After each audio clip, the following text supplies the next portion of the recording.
Sunday night. Usually this is my downtime. It's a late day, long weekend. Wanted to make sure I got this out. As promised, I just recorded my kind of initial reaction to the game, but this episode or the live version of this is to get more in depth with the game from last night. As Carolina Panthers fell to the New York Jets 15-12. And to make sure we get this show on the road, we're going to go ahead and kick things off. Let's see. Let's take this banner off because we are live. There we go. Cool. And if y'all are here on the show, please be sure to subscribe if you're on YouTube. I don't really feel like saying all the promotion stuff. So I just appreciate it if y'all do. Let's jump right in. Got some fun stuff today as we slowly, at least I slowly, start to get this post-game breakdown in a pretty good state, a better state. And we're going to get it rolling here.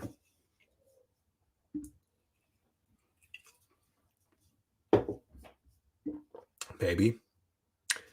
Here we go, folks. 2 growls, 1 roar, Carolina Panthers podcast. Today we are here to break down the Panthers and the Jets, and we got quite a bit to talk about. Let's see if we can navigate this because I should pause here. Actually, let's go back here.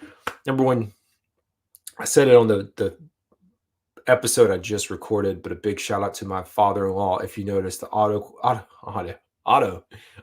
quality is better. My father-in-law had a Blue Yeti microphone that he never used and passed it along to me, which is very much appreciated, as my Yeti that I use over here, not Yeti, but Blue microphone, is decommissioned right now, as many of you already know, because of the MIDI, and I don't really know what's going on, and I'm not technical, and I haven't felt like figuring it out. So big shout out to him. All right, let's jump in. Y'all got to see a preview of this. So headlines coming out of last night, and I just did this morning, was like, hey, what are the headlines that I would have coming out of last night's game? Number one, starters rest. I don't think that was shocking to anyone, although, hey, we're going to have some conversations about this in just a minute. Starters rest on both sides, offense and defense. We're going to look at who played, who sat in just a minute. Penalties pile up.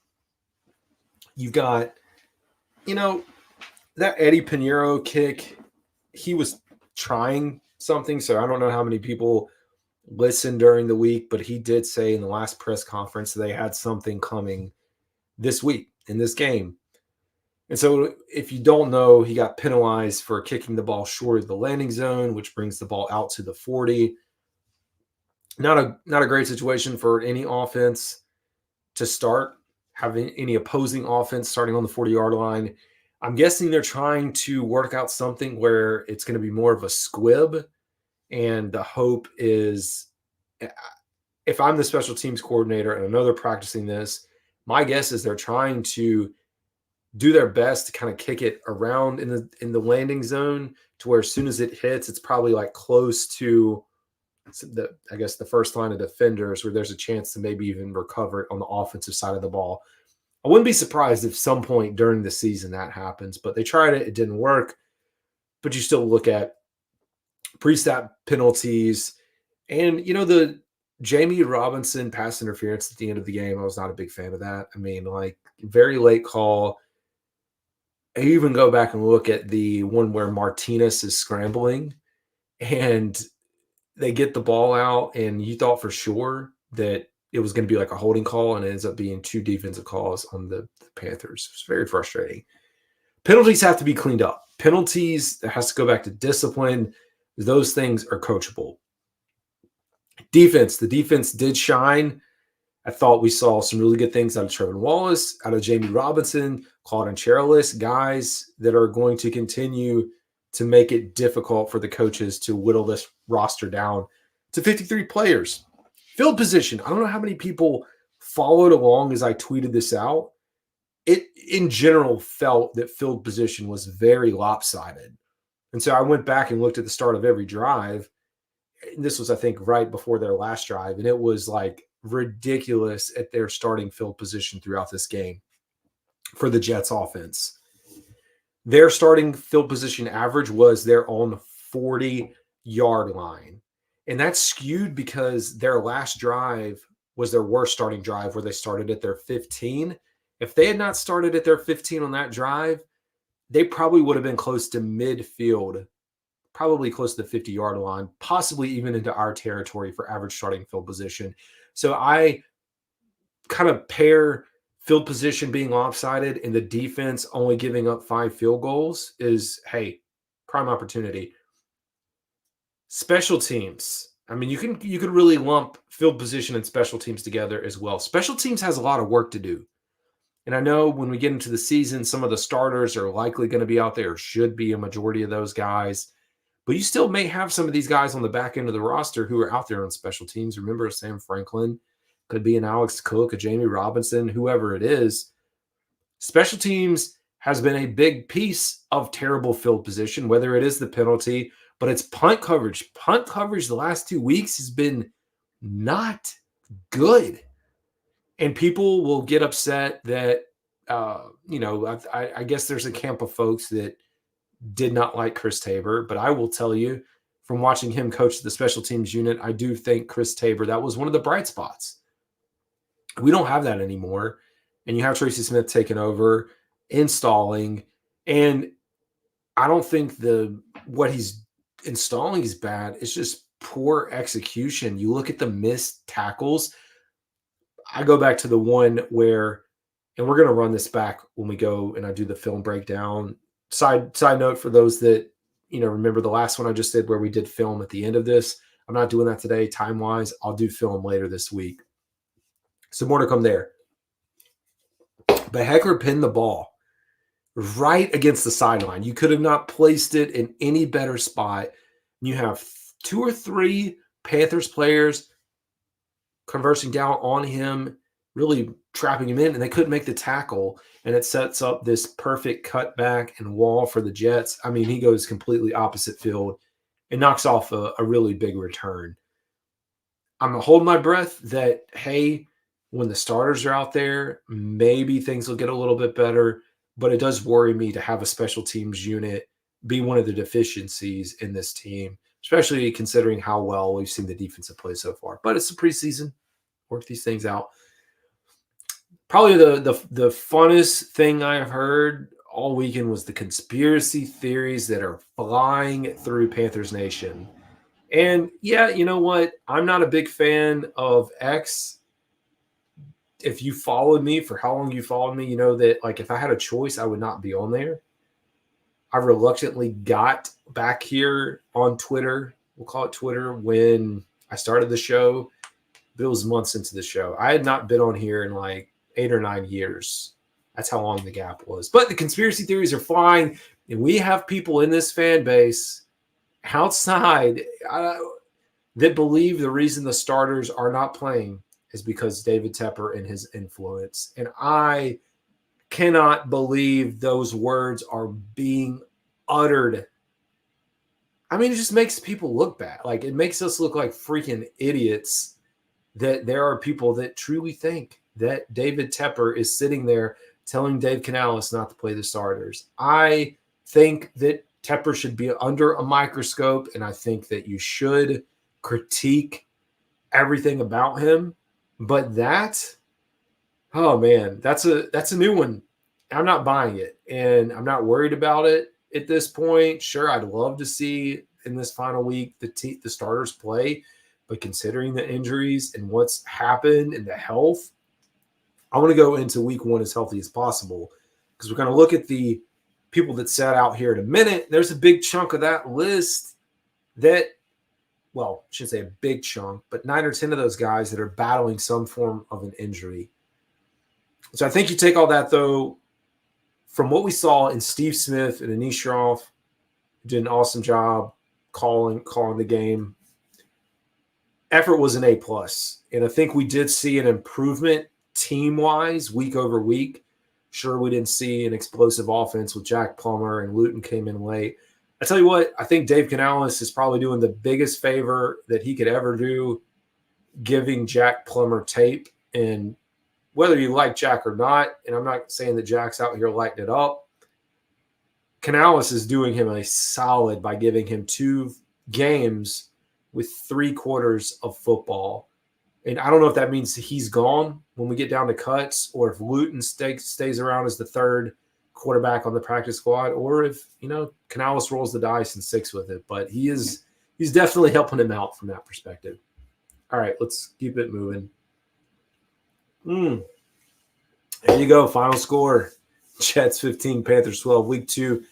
I believe next, if not next, shortly thereafter, we've got a little snippet of the Dave Canalis press conference. I'm not going to play the whole thing, but I thought it'd be good just to play maybe a minute or two as he addresses, folks after the game. Let's see.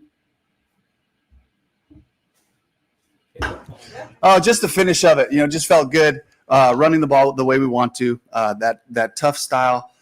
You know what, man? Here's the thing, and I just said this when I recorded it. I was a little, as a fan, I don't know that I ever get super mad, but I was a little ticked off that we did not call timeouts in the 4th quarter at the end of the game. I know it's garbage time. I know the game's over. I know if they score, and none of this matters. I just wanted to see a touchdown.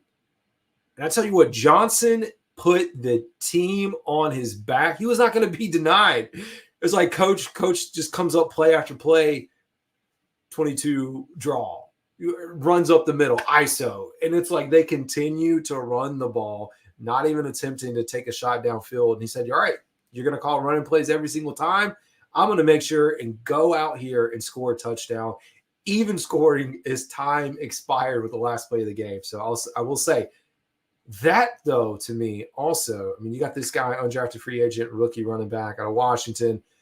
Carolina carried 2 backs last night. Boone and Johnson were the 2 backs on the Panthers that carried throughout the game.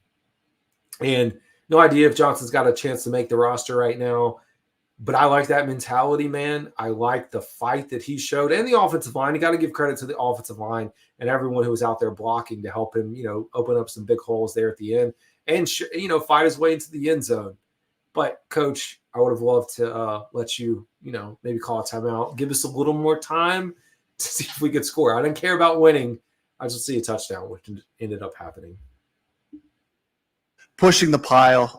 Dylan did a great job for us just finishing off the game right there. Jake organizing us with about 20-some-odd seconds right there to get one more playoff. I know everyone's kind of hoping at that, especially the Jets hoping, hey, we're going to take it in. But couldn't help it. Too good of an opportunity to finish. So I'm really proud of the way the guys did. Defensively, responding to adversity. 2 big returns got out. Flipped the field right away. Man, defense, responding. Did he take my script? Did I take his script? But defense did respond. Special teams, not doing great. Field position, all the things that I highlighted at the beginning. Ended up in holding them to field goals on both of those. So I thought that was fantastic, the way the defense responded there. We came out pretty clean. A couple of guys to evaluate. Anthony Brown, we're evaluating something in his hand. And then Mike Boone, we thought might have had something. He came back, and he would have been up at the end there. So anybody else I'm thinking of? Lamar Jackson, just being evaluated. So not a soft tissue, but something in his leg. So they pulled him out to make sure we could, get a look at it. And he wasn't able to finish. But that doesn't sound good. One, Mike Boone, sounds like he would have been able to finish. But, yeah, Lamar Jackson, who, as we continue to be depleted by cornerbacks and Stephon Gilmore making his way up to Minnesota to get more money, we need all the help we can get. I think that's it. Yes, Tay Davis, same thing, being evaluated. We're gathering information still right now, so we'll have more information tomorrow there. All right, folks. I'm not going to play the whole thing because it's a full 8 minutes and it's available to everyone. So you can go back and watch it. I'm not going to do a full breakdown. Let's jump in. Let's talk about the game. Let's talk about who started, who did play on the offensive side of the ball. Terrace Marshall Jr., Jonathan Mingo, not listed. Also in this group, Amir Smith-Marset, David Moore, Jalen Coker. I tell you what, man, the offensive line, considering that they were just really put together last minute. Did a fantastic job. They gave up 1 sack on the night. Big improvement from last week. Got to give my hats off to them. But Smith at left tackle, Anderson left guard, Rame at center, Brooks right guard, Lee at right tackle, and then Jatavian Sanders, Jordan Matthews, Jack Plummer, Mike Boone. On the defensive side of the ball, we did see Peavy step up a little bit as well, but defensive tackle, Thurman, Smith, outside linebackers, Leoto, TJ Johnson, Trevin Wallace, Claude Cherilis, Jameson, Lamar Jackson, Damani Richardson. Richardson just keeps making plays too, man. Take the ball away. And Alex Cook. So that rounded out your starters on offense and defense. When we look at the list of inactives, it was quite a group, right? We've already talked about this a little bit. Offense, defense, everyone who was sitting out, whole bunch of starters on there. And quite a few guys on this list that battling some injuries. It's going to be, we've really got a little over a week. So final cuts are Tuesday, the 27th. I have to look at my calendar because it's a week from this Tuesday, which I think is the 27th. I don't have it. Yeah, let's see, 19, 20, 27th. Yes. By 4 p.m., have to get down to 53. What we'll all be, watching for right now is who goes on PUP. Are there players put on IR? Health of this team, man. Health of this team. Can we please stay healthy? And I've always been a big fan of playing on grass, but you look at a lot of these injuries, and you've had injuries. I know we've had some occur during practices and or coming out of some of the games, and you're playing on turf, but the practice is being held on a grass field. But all right, I'm not going to go through the whole list. You can see the inactives. We know, hey, quite a few folks sat out there. Stat lines. I hope you are not a fantasy owner or did not bet on this game, or maybe if you did, you took the unders on every category possible. Dylan Johnson was your leading rusher. Like I said, great job. 18 attempts, 83 yards, 4.6 yards per carry. Had the long 22-yard run at the end on the final drive and the 1 touchdown. Lone touchdown. Panthers' first touchdown since Christmas Eve of 2023, which I know that's 2 regular season games and a preseason game. It just felt good to get in the end zone and to do it at home. Again, you carried 2 backs, so Mike Boone was the other back, 6 carries for 22 yards, 3.7 yards per carry.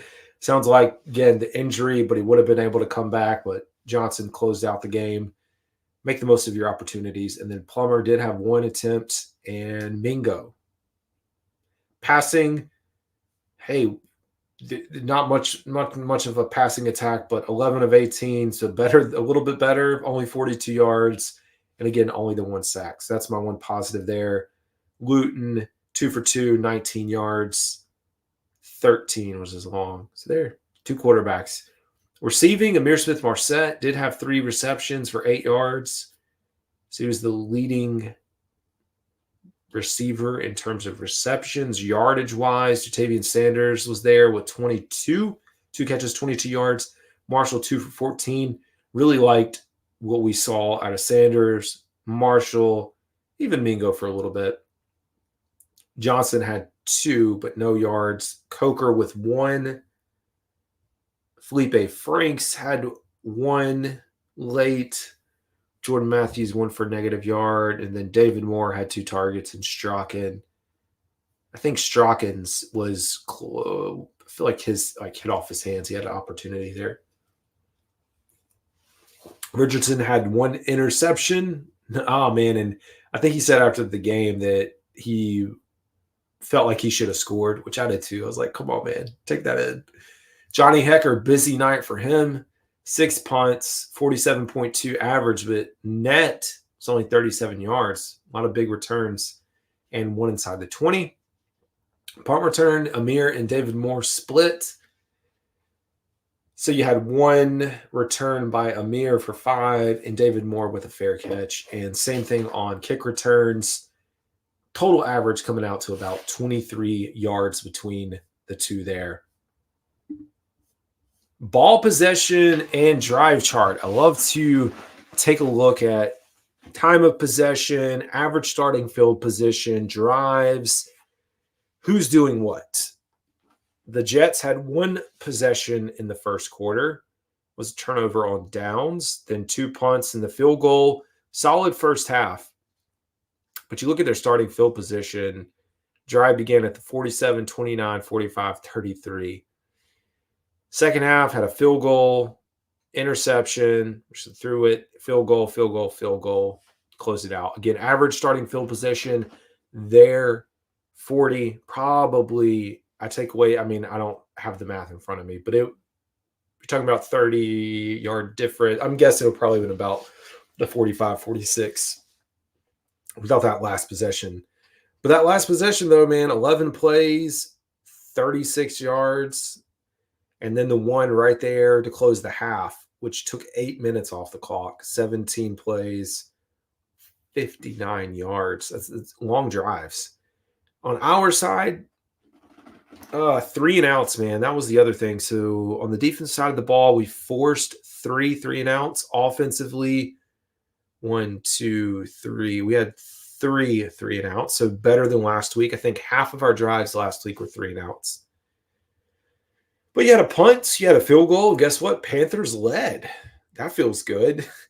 I know it's preseason. I don't care.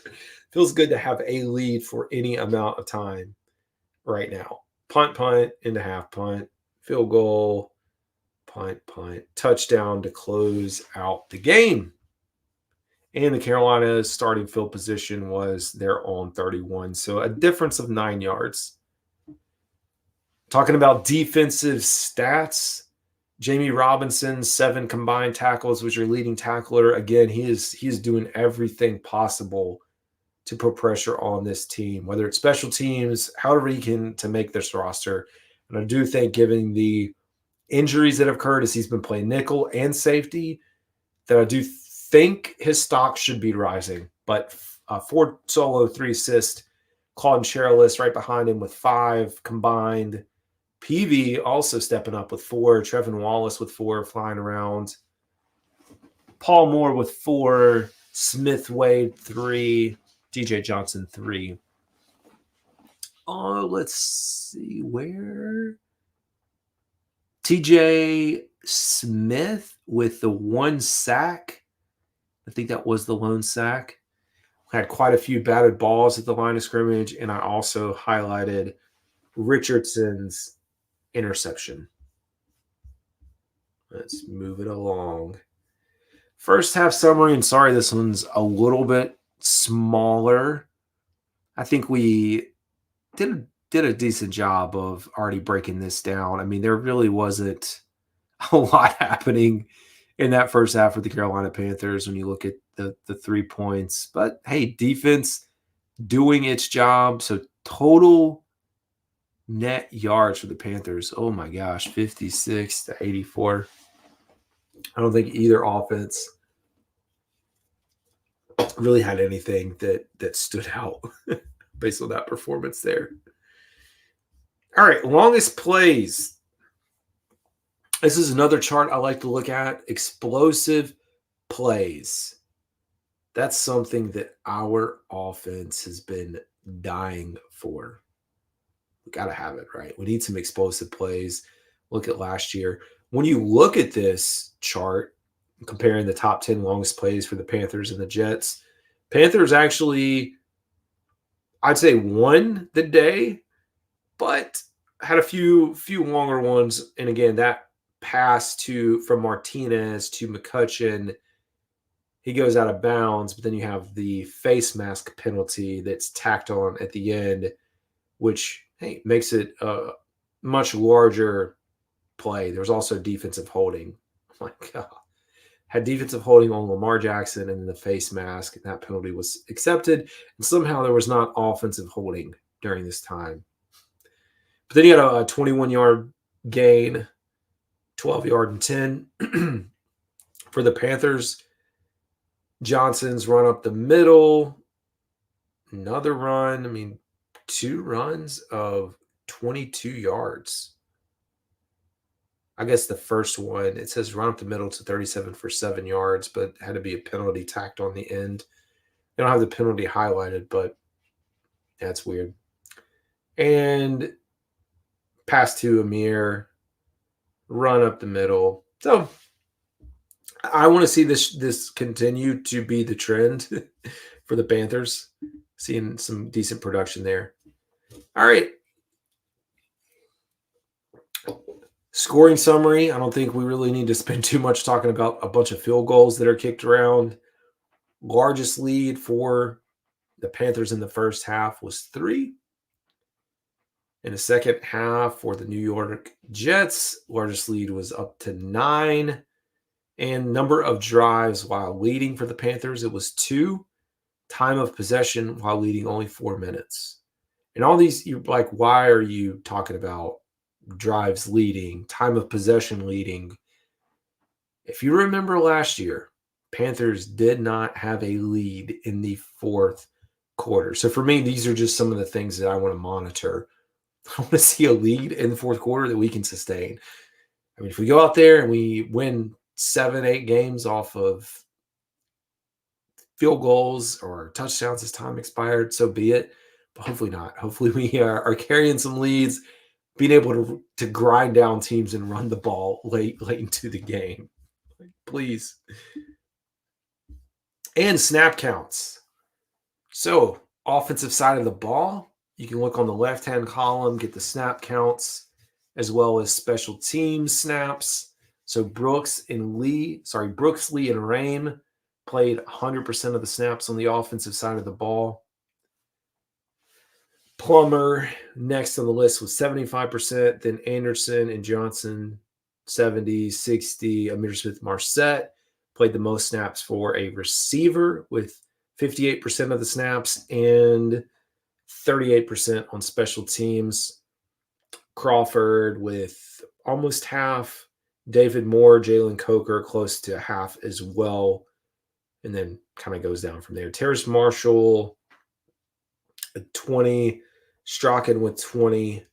Matthew Sanders, Felipe Franks. Yeah, you can kind of read the list there and go through yourself. So, yeah, it's going to be a grueling last week, because even looking at our final 53, there's a very good chance that the bottom of this roster, the final 5 or 6 guys, are somewhere else right now because of waiver wire and claims, being able to pick these guys up even into the season.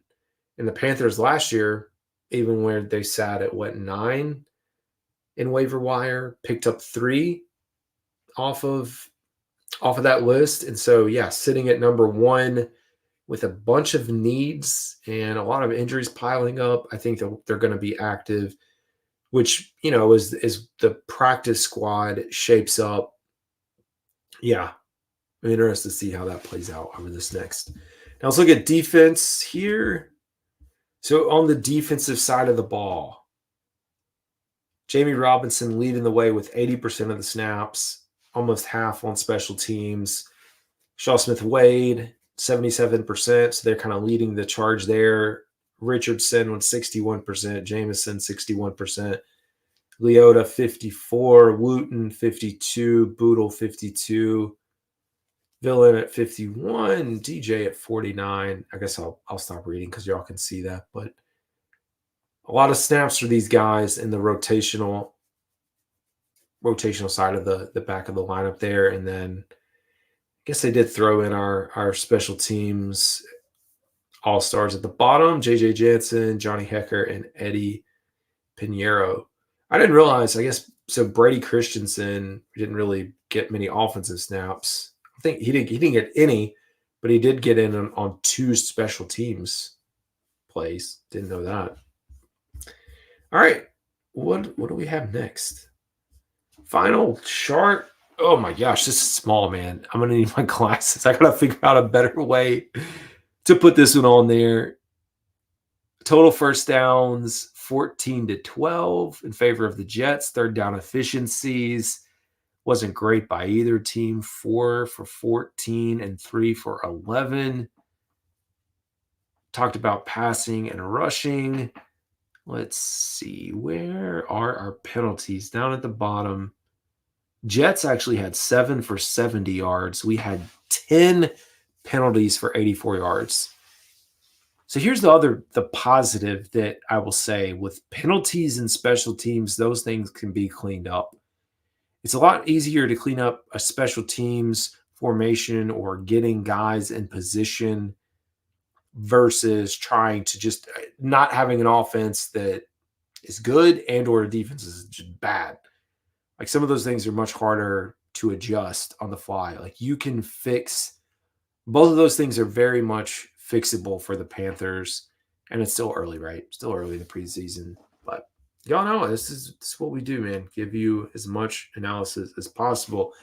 Hey, folks, plugging it in as we get towards the end of the show, and it's 10 o'clock, so I'm not 10 o'clock Eastern. I'm not doing this tonight, but post-game film breakdown is coming this year. I did it at the end of the last episode.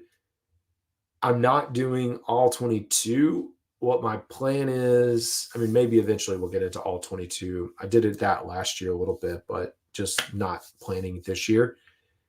Taking some of the highlight clips from the game, looking at some of the key plays on both sides, offense, defense, and the opposing team to digest it. So we're not going to be doing it on YouTube. So we're only going to be doing it on X, Instagram, and Facebook. So I just decided to pair those away.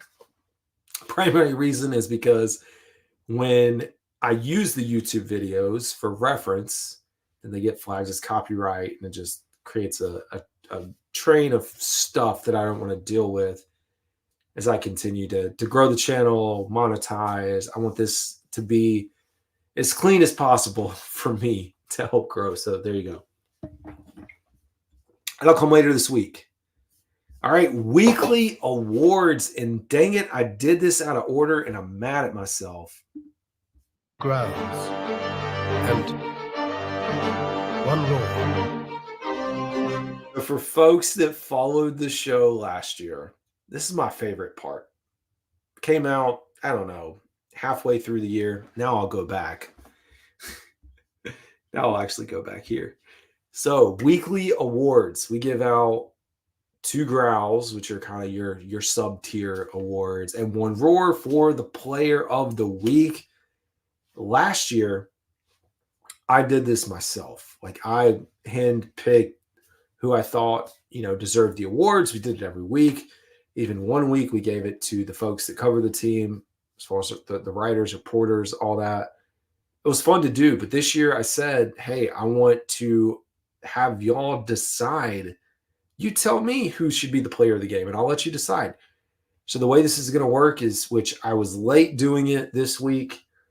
I think the voting may still be open, or actually probably just closed. But you will see a poll posted on X.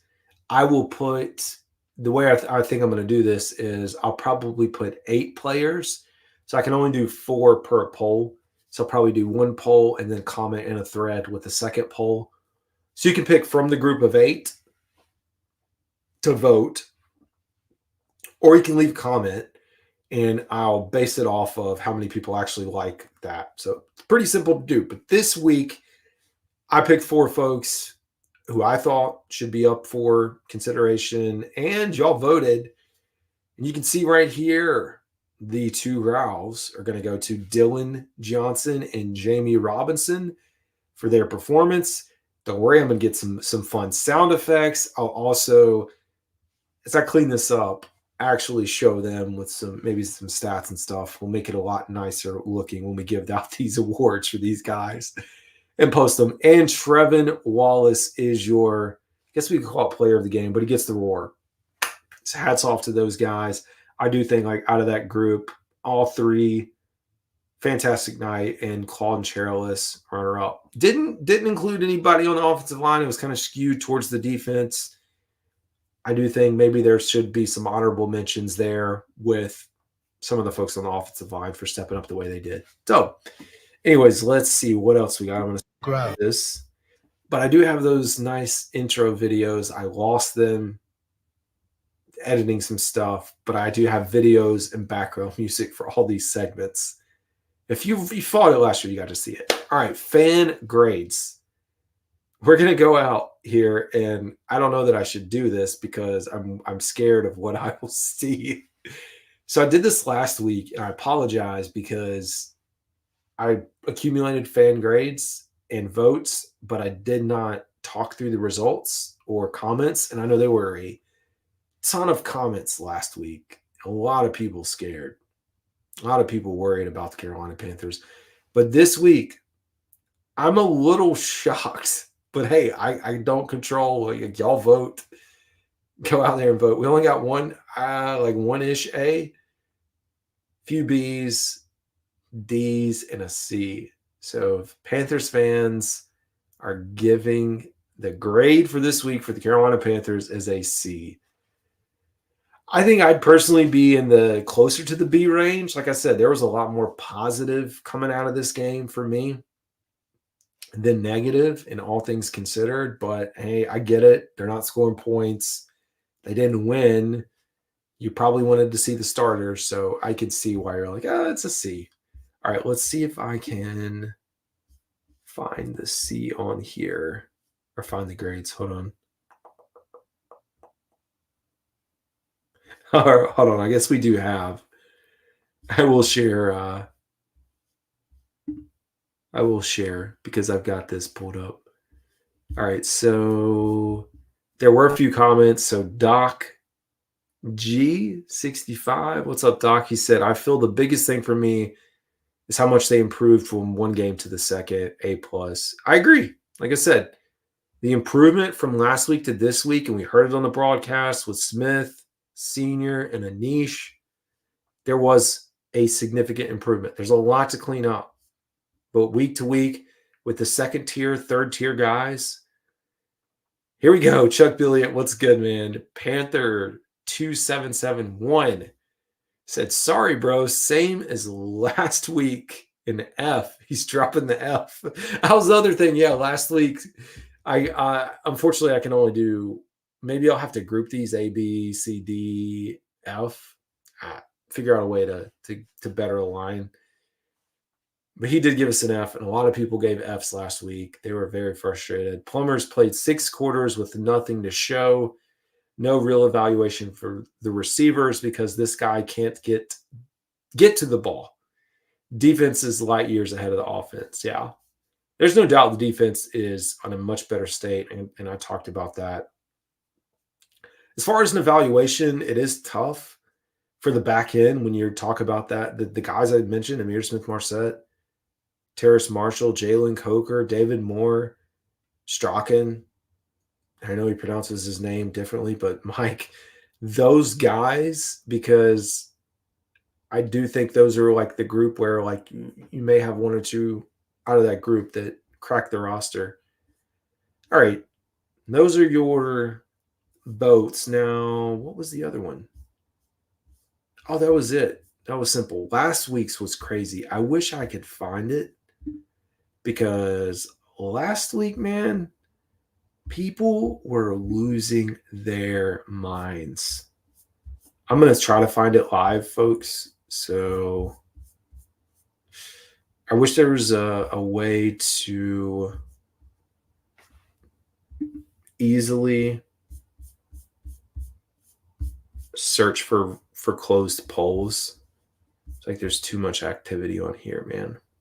Let's keep scrolling. Oh, man. The odds of me finding this are probably pretty slim, but hopefully we can get it pulled up. Because last week was, it was something, man. It was. Oh, the other thing I asked about, I guess I can pull this too, now that I'm here in a second. It's not letting me pull it up. I did a poll last week for training camp at Wofford. Maybe I'll try to pull that up in a second. And getting everyone's opinion on camp. being moved to Uptown from Wofford, not at Wofford, but you get it. Oh my gosh. Too many people interacting on here, which is a good thing. I'm trying to go through my reactions to pull this. You know what? Other thing, because this is good. Shout out to the Fringe Fanatics Sports Podcast. It's Fringe_Fanatics for having me on earlier this week. Pretty cool format. They have you actually call into the show, which was nice. So I called into their show, talked maybe 20-ish, 25 minutes on Panthers. Got a Denver fan and a Kansas City Chiefs fan on the show. So hopefully I can bring them back on to do some previews with those teams. Because, hey, Panthers have both of them on their schedule. This is it's a journey to get back here and try to find a reaction to any of this. Oh my gosh. We're getting there. Slowly. I mean, if I can find it, because people, like I said, were having some fun. May not happen, folks. There's just too much on here. I'm going to be scrolling all night. Maybe I can I don't think I'm going to be able to pull it up. I'm going to try one other thing.